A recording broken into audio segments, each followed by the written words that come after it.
Hey everyone, welcome back to Tuts Plus. I'm Adi, and in this course you'll learn everything you need to know about CSS logical properties. Now, if you've never heard about these, don't worry, they're pretty new, but they're also pretty awesome.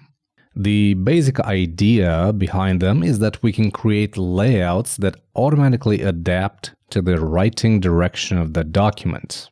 So, for example, if you're building a website that needs to be displayed in English, but also in, let's say, Arabic, then using the traditional physical properties like right and left can get very complicated, because while English is written in an LTR mode, or left to right, Arabic is the other way around. It's RTL, or right to left. That's why in these types of situations, it's best we use logical properties like start and end instead of left and right. But more about that later. For now, here's what you'll learn in this course. First, we'll take a look at how writing direction works and how logical properties follow this direction. Then we'll cover the most important types of CSS properties that can benefit from them: text alignment, margin, padding, border, width and height, position, and float. I'll also be using some very common components for the demos in this course, and that way you'll be able to see exactly how all of this can be applied to a real project. With that said, I think we should just get started. But before we do that, let me quickly tell you about Envato Elements. With one subscription, you'll have unlimited access to assets like fonts, mockups, CMS templates, and more. There are millions of digital assets to choose from. They have simple commercial licensing, and you can cancel anytime. Subscribe now using the link in the video description. All right, let's get started by taking a closer look at content direction and logical properties. That's coming up in the next lesson, so I'll see you there. Welcome back to the course. In this lesson, you're going to learn about content direction and how it affects logical properties. Let's go. At some point in your web development career, you're going to stumble upon a few acronyms like LTR, RTL, TB. So what's up with all of these? Well, they represent directions: right to left, left to right, and top to bottom. These can be used to set the content direction in a page using the direction and writing mode CSS properties. The direction property sets the direction of text. For English and most other languages, you would use LTR, or left to right. But there are also languages written from right to left, like Arabic and Hebrew. These will use RTL as a value for the direction property.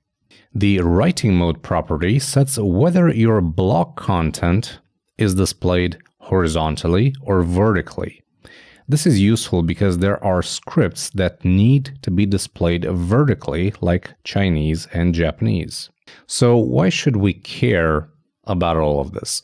Well, to answer that, you must first understand the difference between logical and physical properties. Now, we all know and have worked with physical properties before. For example, margin left, padding right, or border top. These are called physical because they point to very specific boundaries in your typical layout: left, right, top, and bottom. Logical properties, on the other hand, will describe those boundaries as start and end. And this is super helpful when dealing with non-standard writing directions. For example, given the following paragraph, if you want to add some margin after the text, you would use margin right. That's the physical properties approach. But if we change the text to Arabic and the direction to RTL, then margin right will still add that margin to the right side of the paragraph, which is now before the text. In this case, we would need to change the physical property to margin left, So you might think that it's not that hard. I mean, I can easily detect the direction in CSS and apply the left or right margin property accordingly, right? That's true for a couple of elements, but if you have an entire website that needs to be displayed in Arabic, for example, and all of a sudden all the stuff that was pointing to the right now needs to point to the left and vice versa, then you have a bigger problem on your hands because that's going to take a lot of time. Well, this is where logical properties come in. In this example, we've replaced margin right with margin inline end. And I'll talk about the syntax in just a little bit, but notice that margin inline end will set the proper margin after the text, regardless of the text direction, because in an LTR layout, inline end translates to right, and in an RTL layout, it translates to left. It all depends on where the element starts and where it ends. Now, the syntax is pretty easy to understand, and it all starts with the two dimensions, horizontal and vertical. Logical properties use the dimensions of block instead of vertical and inline instead of horizontal. Block will define how block level elements, like paragraphs, will be laid out in a page. Inline will define how inline elements are laid out in a page. For example, the characters in a paragraph. Now, what I just said is true for horizontal languages. So in English or in any other language that is written left to right or right to left, so horizontal, a block will refer to the vertical dimension and inline will refer to the horizontal dimension. Okay? In Chinese or Japanese or any other languages that are written in a vertical mode, it's the other way around. The block dimension will now be horizontal and the inline will be vertical. All right, so now that you understand the dimensions of block and inline, let's combine those with start and end. Let's consider this piece of text written in English, so horizontal, left to right. The block dimension will go from top to bottom, and the inline dimension will go from left to right. To represent top, we'll say block start, because that's where the block dimension starts. Bottom will be where the block dimension ends, so block end. To represent left, we'll say inline start, because that's where the inline dimension starts. And right will be where the inline dimension ends, so inline end. Now let's look at the same text in Arabic.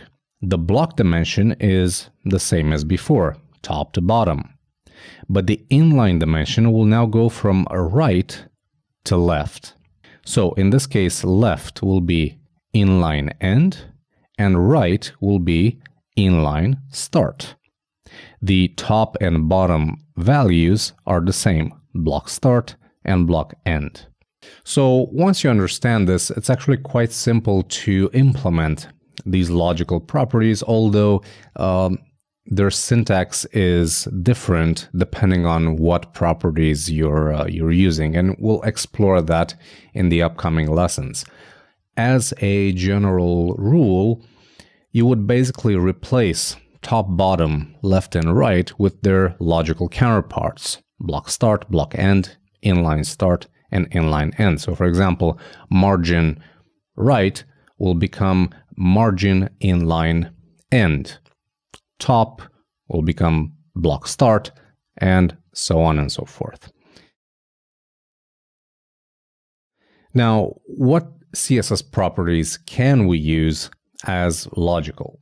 Well, based on this page from MDN, most of them actually, and you can check out the full list by using the link in the description. But in this course, we'll be focusing on the most common ones: text align, width and height, margin, padding and border, position, and float. Yes, that is correct. Flexbox and grid are logical by default. If you've ever used any of these tools in the past, then you might remember that you never actually used physical properties on any of them, like top left, right, bottom. Instead, you would use logical properties. For example, in Flexbox to align flex items, you would use flex start and flex end, among other values, of course. But grid and Flexbox will always follow the writing direction of the document. At the time of this recording, which is the spring of 2021, browser support is okay-ish. The latest versions of Edge, Firefox, and Chrome fully support logical properties, while the other browsers support only a few. But I have no doubt that this support will only get better moving forward. All right, so now we know all this theory about CSS logical properties, and it's time to put it to good use. So in the following 4 lessons, we'll be talking about specific CSS properties that can be used as logical and the best way to use them. Coming up is text alignment, and I'll see you in the next lesson. Welcome back to the course. In this lesson, we're going to learn how to use the text align property with logical values. Let's begin. I prepared a very simple demo for you here. We have the page split up in 2 basically. On this side, we have a left to right layout written in English. On this side, we have a right to left layout written in Arabic. And before we get started, let me just make this quick note, and this is true for all the other videos in this course. I do not speak Arabic, so I relied on Google Translate to translate from English to Arabic, and I just copied and pasted the generated text. So if for some reason this did not get translated properly, I do apologize, but it's the best that I could do. So let's get back to our layout. We have a simple form, or actually a form field, that has a label, an input, and a helper text. So the label and input are both aligned to the left, but the helper text is aligned to the right, as you can see from this piece of CSS.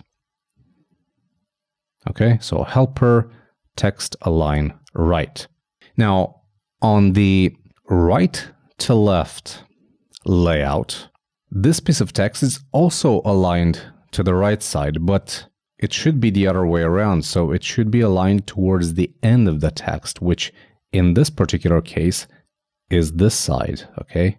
Let's call it the left side. So here the layout is right to left.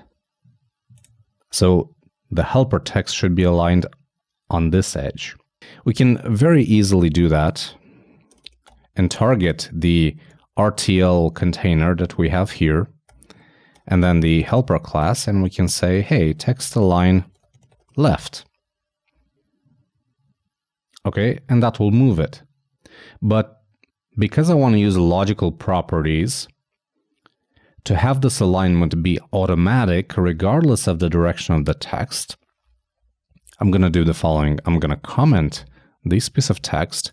I'm going to comment this text alignment, and instead of right, I'm going to say text align end. Okay, and that does it automatically for me. On the LTR layout, it aligns it to the right side, or to the end of my inline axis. On the RTL, it correctly aligns it to the left, which is the end of the inline axis. Remember, this goes right to left. And just with one line of code, I managed to avoid targeting items separately in the RTL container. Very, very cool. So as values, you can use start, which will align elements to the start of the inline dimension, or end, as you saw right now. Of course, center still works. This has nothing to do with logical properties. But in this particular case, text align end is the solution to our problem. All right, and that's how you can use logical values for the text align property. As you'll see in the upcoming lessons, you won't always use start and end as values, but instead you'll be using them as part of the property name. Now, let's move on to margins, paddings, and borders. These can also be used as logical properties, and I'll show you how in the next lesson. See you there.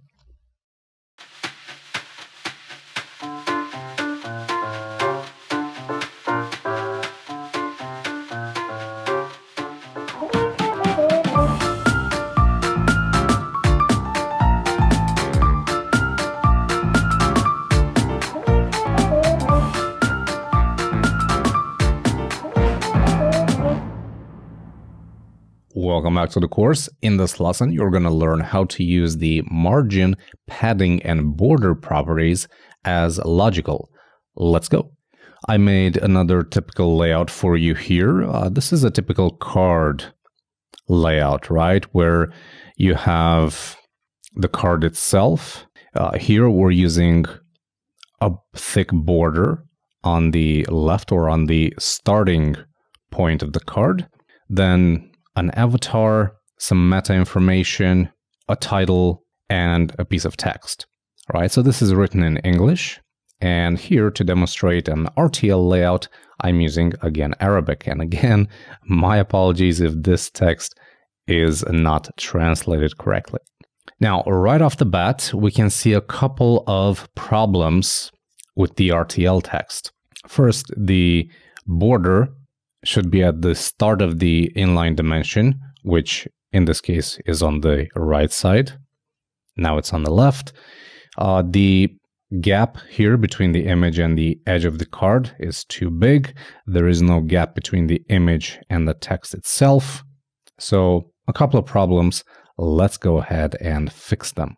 First, we'll scroll down to the card itself and we'll work on the padding and the border.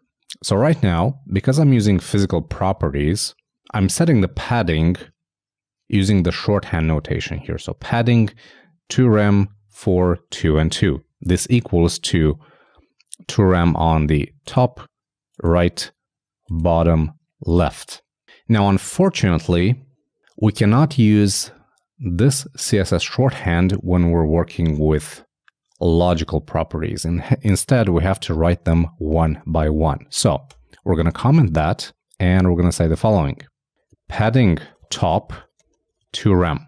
We could also do block start instead of top, and it's going to work just the same, but we're not working with vertical languages here. So I can actually get away with using padding top instead of padding block start.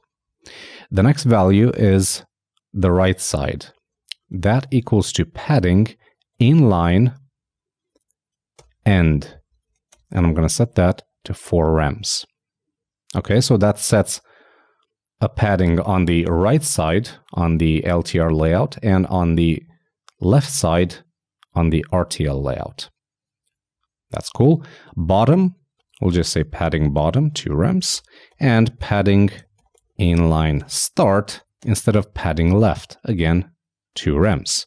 Okay, so that correctly creates padding left 2 rems here and padding right 2 rems here, or padding on the right side.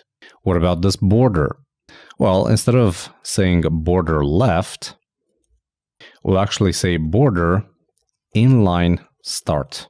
Same values, 8 pixels solid, FD 622B. So that correctly creates the border on the left side for the English layout and on the right side for the Arabic layout. Cool, cool. See how start and end are now part of the property name instead of values? That's why I said it really depends, the syntax really depends on the property that you're using. Sometimes start and end are used as values. Sometimes they are actually part of the property name. All right, let's move on. There's one other fix we have to make here, and that is on the image. See that we're using a margin right to set a gap between the image and the text. Well, that doesn't work for the Arabic layout. So instead of margin right, we're going to say margin inline, because we're working horizontally. And instead of right, we're going to use end. And it's going to be 1.5 rems. So that automatically creates the correct margin direction on both layouts. It creates the margin on the right on the English layout. It creates the margin on the left for the Arabic layout. Now, if we hadn't done these changes, so if we hadn't used logical properties, we would have to write a lot more CSS. To be more specific, we would have to write this CSS. So we would need to target the card, change the padding, change the border to right, and set the border left to none. And also on the image, we would now set the margin left to 1.5 rems and set the margin right to 0. So we would need to write more CSS just for a simple card element like this. But with logical properties, it's really very simple. Instead of using the physical properties like top, bottom, left, right, we're using logical ones like inline end, inline start, and so on. All right, and that's how you can use margin, padding, and border as logical properties. Now, let's talk about the next properties on our list, which are width and height. So in the next lesson, we're going to take a look at how we can use these as logical. I'll see you there. Welcome back to the course. In this lesson, we're taking a look at sizing properties, more specifically width and height, which also have their logical equivalents. These are a bit different than what you've seen so far because they're actually not called width and height anymore. Let's check them out. Now, for this demo, I decided to use a left to right layout, so horizontal, and a vertical layout to illustrate the differences, because essentially width is exactly the same thing on a left to right or a right to left layout. Same thing goes for height. So to illustrate how these can be used as logical properties, I'm going to use a horizontal and a vertical layout. So here we have a simple box that has a width and a height. And on the vertical layout, the writing mode is set to vertical, right to left. Now, right off the bat, we can see a small problem with this text here. We're using a margin bottom of 4 rems, but really we should be using a margin block end of 4 rems. And it creates a gap between the text and the actual box. Now, for the box itself, the way it's positioned or is displayed right now is incorrect, because we have 15 rems of width, 30 rems of height. And in vertical layout, this should be reversed. So instead of using width and height, we're going to use inline size, 15 rems, that equals to width, and block size as 30 rems, that equals to height. See the difference? This is how it's presented in a normal horizontal layout. So inline size will be the width. Block size will be the height. On a vertical layout, it's the other way around. Inline size will be the height, and block size will be the width. Now, if I didn't have logical properties available, I would do the following. I would target vertical box, and I would set the width to 30 rems and a height to 15. Right? So that will give me the same result. But because we have logical properties and because they're pretty well supported in browsers, we really have no reason not to use them. Now, one thing I want to mention here is that there are properties called min width, min height, max width, and max height. Well, guess what? They also have their logical counterparts. So you can easily say min inline size, let's say 20 rems. So that will say, okay, the inline size, which is the width on a typical horizontal layout, will be a minimum of 20 rems. I can also say max block size of, let's say, 20 rems. So that will mean a maximum height on a horizontal layout of 20 rems or a maximum width on a vertical layout of 20 rems. So I hope that's not too confusing. Basically, width gets replaced with inline size, height gets replaced with block size. And you can add min and max to either of these, and they will work just fine. And that's about it for the sizing properties. Now, the final two properties on our list are position and float. Yes, that's correct. Float, even though we're in 2021, there are still uses for the float property. And we're going to play around with that in the next lesson. I'll see you there. Welcome back to the course. In this final lesson, you're going to learn how to use the float and position properties as logical. Let's begin with position. For this, I've prepared, again, a very simple demo. This is, let's call it a typical nav bar, where you have the logo and like a button on the other side that acts as a trigger for a drop-down menu, right? So again, we're using English and Arabic to demonstrate LTR and an RTL layout. Now, to position this icon, which is an I element, I'm setting its position to absolute, and then I'm setting the right property to 2 rems and the top to 1.2 rems. And as you can see, on the RTL layout, this is in the incorrect position. So to fix that without using logical properties, we would do this, RTL, and what is that, navbar I. And we would set the left to 2 rems instead of right. Right we would set to auto, but we can avoid this altogether by using logical properties instead of right, top, bottom, and left. So instead of these two, I can simply say, instead of right, inset inline end, that's going to be equal to 2 rems. And for the top, we can say inset block start to 1.2 rems. Please notice that inset block start is not necessarily required here because we're not working with vertical layouts. But I thought I would use it anyway to show you what the replacement value for top is when it comes to positioning elements.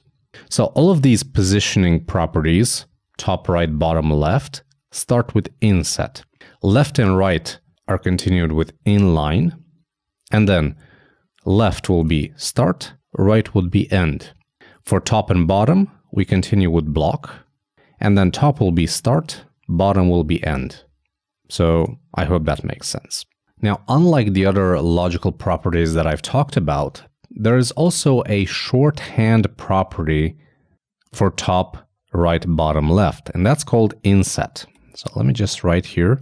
This is a shorthand, and you would do this. Inset, top will be 1.2 rems, right will be 2 rems, and then auto.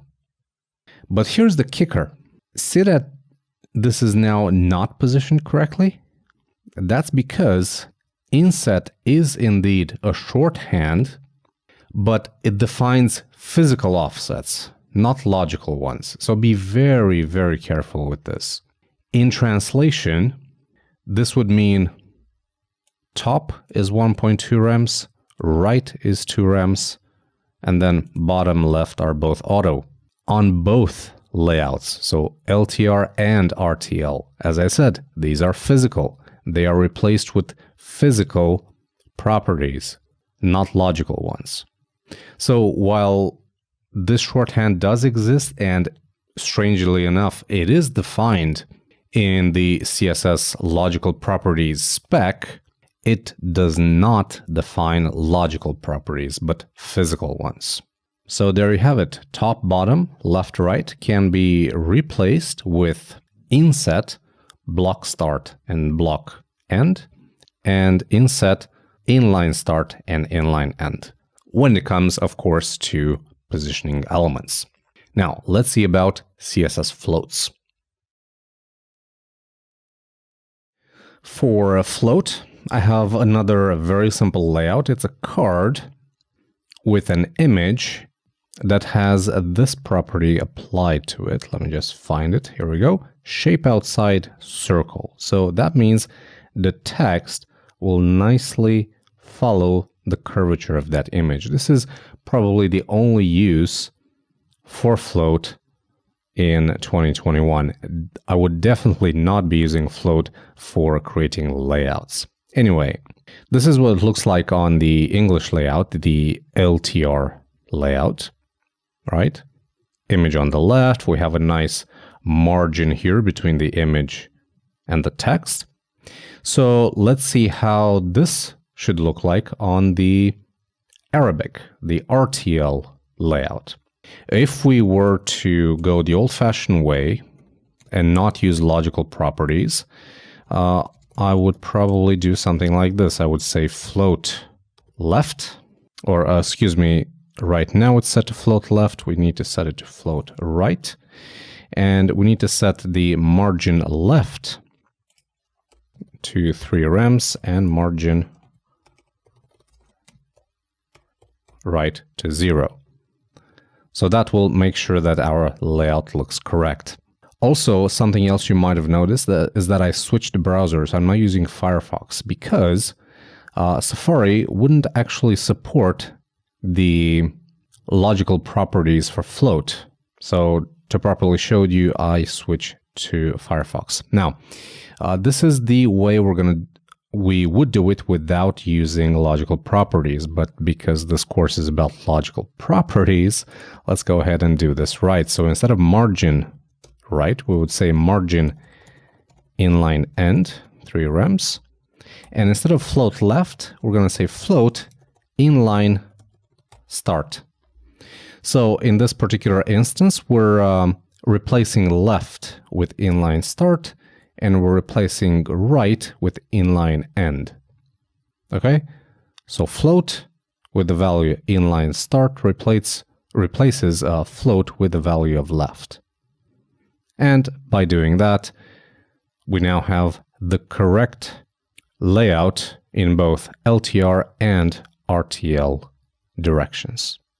All right, and that's about it for position and float.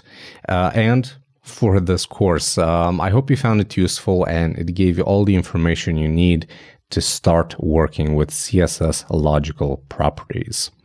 Thank you very much for watching. I'm Adi, and until next time, take care.